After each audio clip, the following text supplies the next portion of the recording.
Reporter TV editor in chief പദവിയൊഴിഞ്ഞ MV Nikesh Kumar Palakkad ഉപതെരഞ്ഞെടുപ്പിൽ CPM സ്ഥാനാർത്ഥിയായി മത്സരിച്ചേക്കുമെന്ന് സൂചന.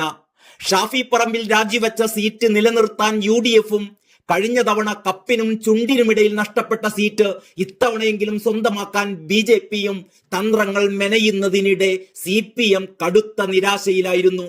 മൂന്നാം സ്ഥാനത്ത് നിന്ന് വിജയക്കുതിപ്പിലെത്താൻ സാധാരണ സ്ഥാനാർത്ഥിയൊന്നും അവിടെ പോരാ. ലോക്സഭാ തിരഞ്ഞെടുപ്പിൽ മുതിർന്ന നേതാവ് വിജയരാഘവനെ മത്സരിപ്പിച്ചിട്ടും തോറ്റ് തൊപ്പിയിട്ടതാണ്.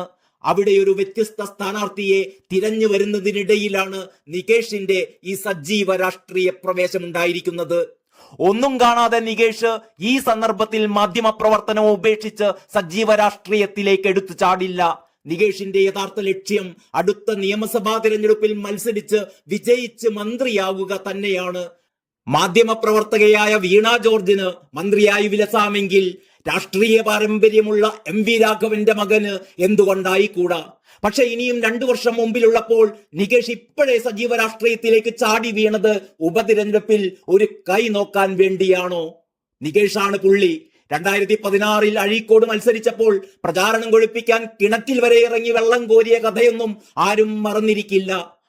പാലക്കാട്ടെ കിണറ്റിലും നികേഷ് ചാടാൻ പോകുകയാണ് എന്ന് തന്നെയാണ് സൂചന. കിട്ടിയാൽ കിട്ടി, പോയാൽ പോയി, അത്ര തന്നെ.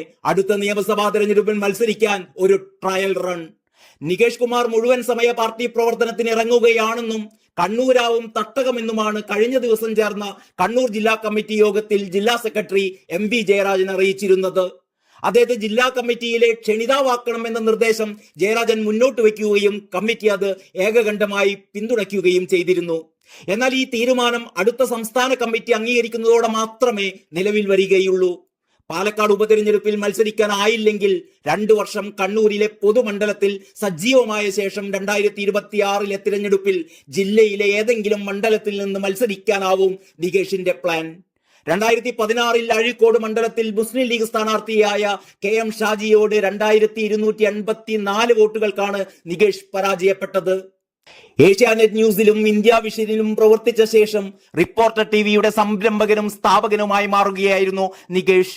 കഴിഞ്ഞ വർഷം പുതിയ മാനേജ്മെന്റിന് ചാനൽ കൈമാറിയ ശേഷവും എഡിറ്റർ ഇൻ ചീഫ് സ്ഥാനത്ത് തുടരുകയായിരുന്നു. കഴിഞ്ഞ ദിവസമാണ് 28 വർഷത്തെ മാധ്യമ പ്രവർത്തനം അവസാനിപ്പിക്കുന്ന വിവരം ചാനലിലൂടെ നികേഷ് പ്രേക്ഷകരെ അറിയിച്ചത്. News desk, Kalakaumudi.